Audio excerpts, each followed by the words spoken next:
Okay, mayong mudto na usab kinatong tanan Luzon, Visayas, Mindanao. Mayong mudto Philippines, mayong mudto world, mayong mudto universe. Sana napunta mga higala, nini nga itong tulumanon sa kahanginan, C.O.N.A. Catechesis on Air. O ako lang gihapon kining inyong ubus nga alagad, Reverendo Padre Edwin Academia Acab. Abay no adlaw na usab karon nga Martes, sa 18 na kini mahigala. Bisperas na sa pagbisita sa Talahorong Obispo dire sa atuang lungsod sa Ayungon. Lano, makuha mahigala kanang lipay kay tani no, dako kay grasya lang kanamo nga bisitahon sa among obispo sa atong pinalanggang obispo no. Nya ato pud ay nga iampo mahigalo ang mga kining gitawag nato og mga pastoral visitation ni Bishop Cortez no, kay kanang dili baya pod lalim ning iyahang pagbisita kay kan baya pod kining gitawag nato sa English og kanang bang singalaan ni kanang very kuan baya pod na hectic ay ang schedule o niya ma-affected good siya personally no sa iyahang panglawas pod muna nga iampo lang ginato mahigala si Bishop Julito B. Cortez no, kay matud palagi very challenging ang iyaha karon nga schedule no, very challenging na yan no, kung iyang kauban po ng mga kaparian nga mohimo sa mga evaluate sa nagkalain-lain nga mga libro tanan no, yan ano. So yan po nato sila mahigala ha, ang atong Talahorong Obispo, ang ato ang mga kaigsunan nga mga kaparian nga mo iyahang kauban og silang tanan gyud no, ilahang mga biyahe nga unta malikay sila sa bisan unsang mga kakulian. Hala no. May mudto na kanatong tanan mga higala o ari kita mahigala sa ato nga CBCP News, Balitang Simbahan niining kamudtuhon. PPCRB 6 more volunteers ahead of May 12 elections. With less than 3 months before the May 12 election, the PPCRV is calling for more volunteers to assist with various poll-related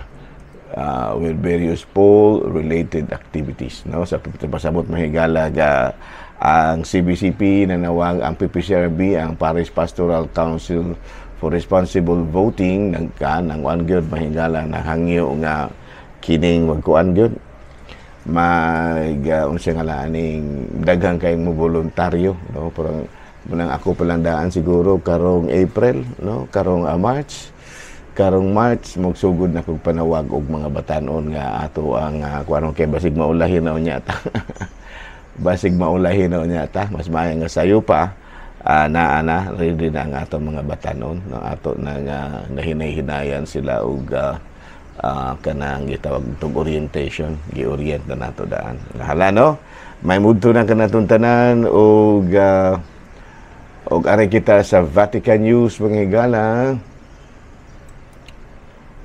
Pope's health stable as he continues treatment in hospital. The Holy See Press Office releases an update on Pope Francis' health as he is treated for a respiratory infection in hospital, saying that he rested well and treatment is proceeding normally. Kaya hospital man in tao nga itong Talahorong Santo Papa mahigala, unya maayo kay na uli-ulian na, unya ang iyahapong kuan, ang iyahapong pagkahimtang sa panglawas, unya ang iyahapong treatment, maayo na normal na. Ayan no.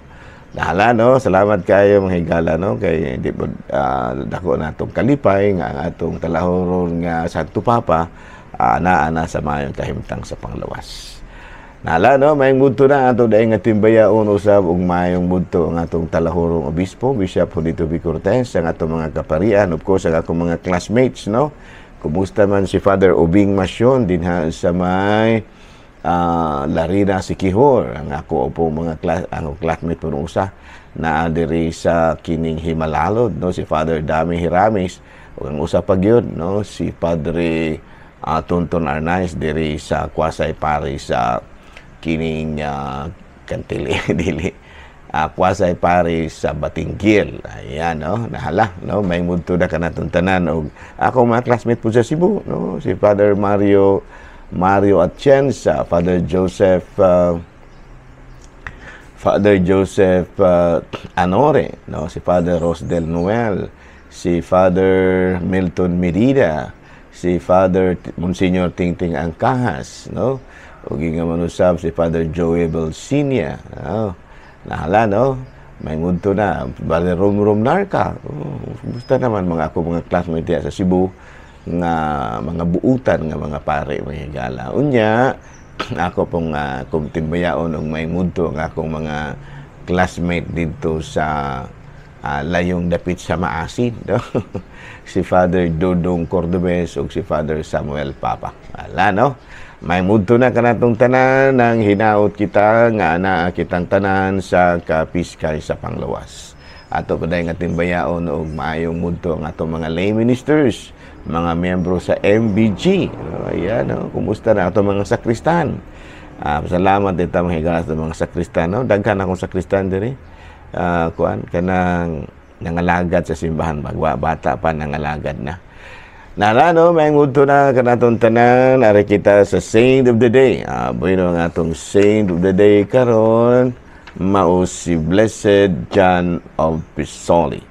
Natao kini si Blessed John of Pisoli niadtong tuig 1400 ug namatay niadtong 1455. Taga Florence, Italy kini siya. Unya took up painting as a young boy.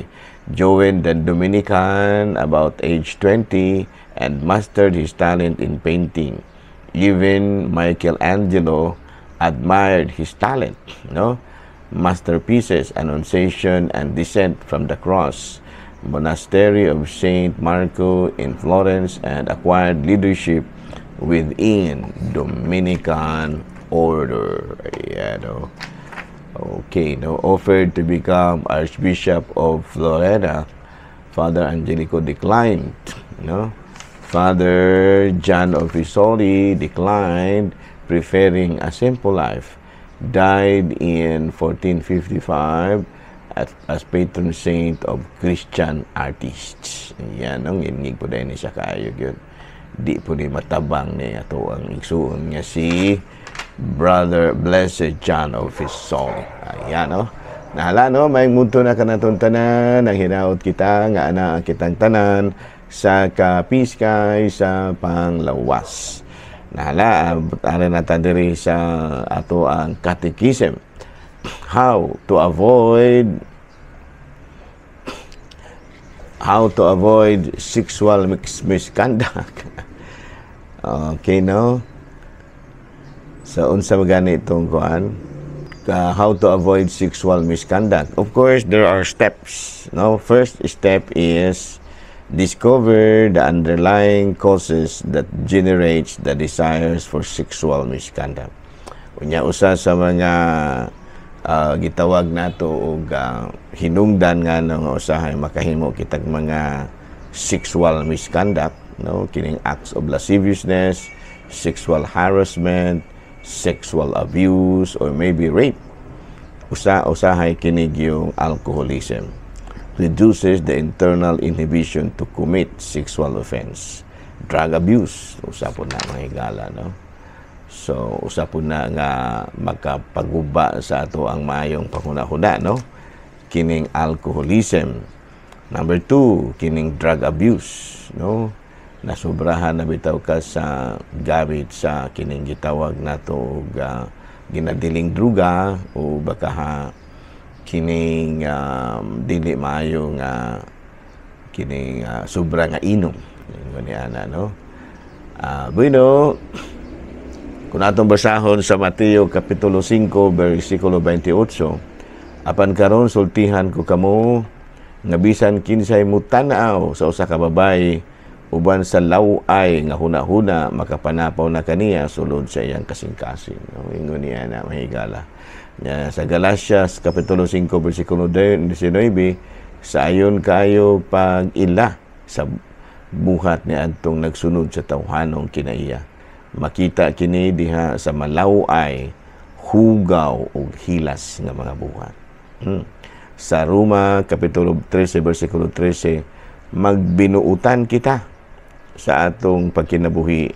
Ingon nga mga tao nga anaa sa kahayag, dili sa hilabihang paghudyaka o paghubog-hubog o pagpakighilawas. Sa kalawayan ni sa pagpakig sa pagkamasinahon.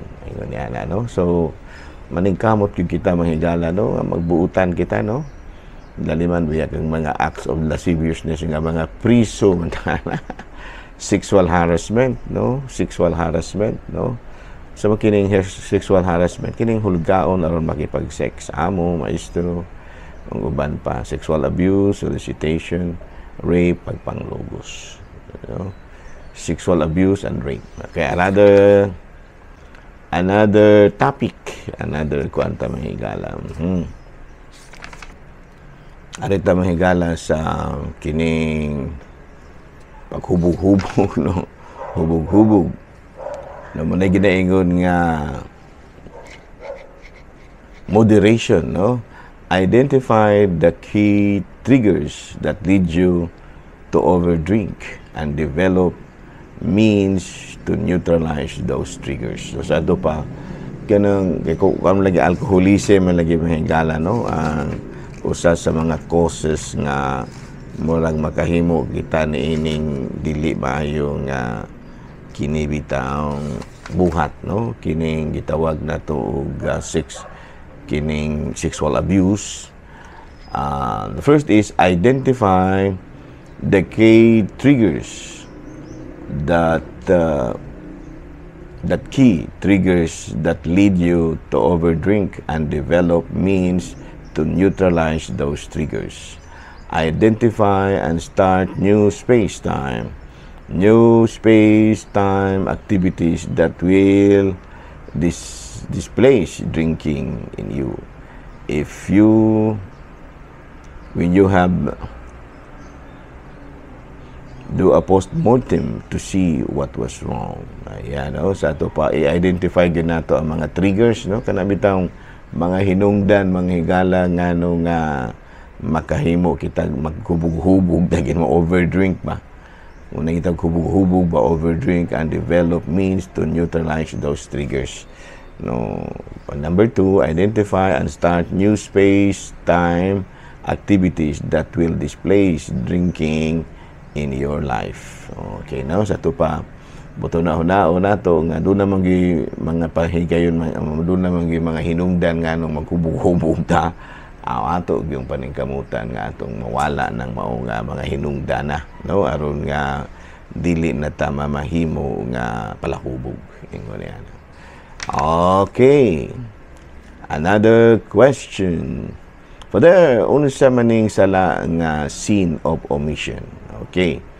Sin of omission is the failure to do something good when you know you should.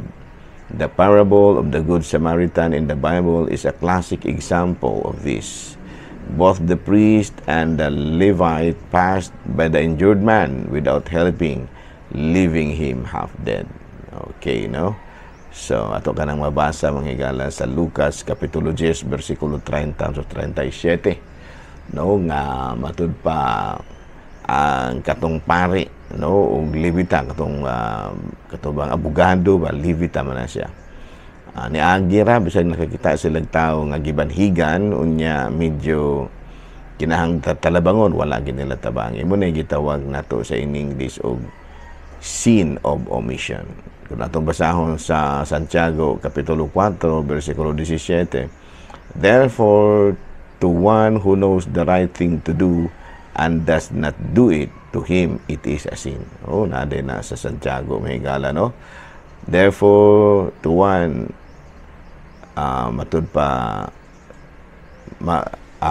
therefore, pinaagi niini ang katudi ang mga tao nga nasayod kung unsay mayong buhato no nya wala niya buhata, nakasala siya. Naalaari kit punta unsa man puning sin of commission, Father. Okay. Kining actual sin of commission of doing evil. No muna siya sin of commission. Si moral psychologist psychologist Peter Dicedi of Brandeis University nagkanayon, if a cashier gives you a $20 bill at the register, moral kita da sana wala, Judas commit sin of commission. Peter ang kung ato ning tanawon mahigala, ang kato si Judas ang iyahang sala sin of commission. Si San Pedro ang iyang sala sin of omission. Ayan, no? Hala, no? Padayon ta mahigala sa ato ang mga pagtulunan, no? Ari kita, what is arrogance, Father, and how to avoid arrogant person? Arrogance is the feeling of superior to others. Muna arrogance nga to ba magkuan ka ba, maghuna-huna ka nga kanang kuan ka, mas labaw ka sa uban. So may causes ni ining arrogance. Sometimes kining arrogance ang usa sa mga cause ani hinungdan ani mao nga avoidance to criticism. Sa ato pa magpakuan gyud ka, magpalabaw gyud ka sa uban kay gusto kay dili ka gustong sawayon. Unya, number 2 is feeling neglected and cover up his feelings of inferiority. No? The weak point of arrogant people is treat him like the other normal people. Ayan, no? Sa ito pa, dili yun mo siya i-treat nga murag labaw siya. Treat him like other normal people. Muna, no? Okay. So, sa ganito, arrogance is the feeling of superiority to others. Feeling superior to other people. Ang usa sa mga hinungdan ini, mao kining magpataas na lamang siya aron dili siya sabayon. Okay, taas gud siya. No, nya na. Ikaduha, feeling neglected. No? Number 3 is cover up his feelings of inferiority. Ayan, no? Okay, padayon ta mahigala sa ato ang mga buhatonon ni ining kamugtuhon. The character traits of arrogant people, intolerant of people different from them. Dili ka maong musabot sa uban, dili ka maong mo-adjust sa sitwasyon. Kakulang sa kahibalo, kakulang sa kanang kanang usa sa mga dili maayo nga kinaiya ni ining mga arrogante nga mga tao, dili ni siya kini bang makasabot, no, sa kalisod sa uban, dili maka-adjust ba sa sitwasyon. Inability to see different points of view, sa ato pa dili maminaw ug unsay katarungan sa uban. Extremely harsh criticism of those they don't like. Sa ato pa kini mga arrogante, kung musaway gani grabe kayo, no, mga personalan gyud ba. Inability to form long lasting relationship, no, wala gyoy relasyon niya nga mulungtad kay kalagmitan, surrender gyud ning iyahang mga kaila, no. And of course, inability to form long-lasting thing, and of course, general narcissism. Kana bang nagtuo ra gyud nga siya gyud mao'y eksakto. Ano? But of course, be compassionate to them. No, don't be judgmental to arrogant people. You might end up being arrogant yourself. Sakto, you know. Don't be judgmental to arrogant people. You might end up being arrogant yourself. No, sa 1 Samuel chapter 2 verse 3, talk no more so very proudly, let not arrogance come from your mouth, for the Lord is a God of knowledge, and by him action are weighed. Sa Proverbs chapter 8 verse 13, fear of the Lord is hatred of evil, pride and arrogance and the way of evil and perverted speech I hate. Okay, doon na din ang una kita kutob, ha. Ako lang gihapon kini ang inyong ubos nga alagad, Reverendo Padre Edwin Academia Acab, manang milit na usab kaninyo o manalangin kanatong Dios nga magkagagahom sa tanan. Amahan, Anak, Espiritu Santo. Good noon, Pilipinas.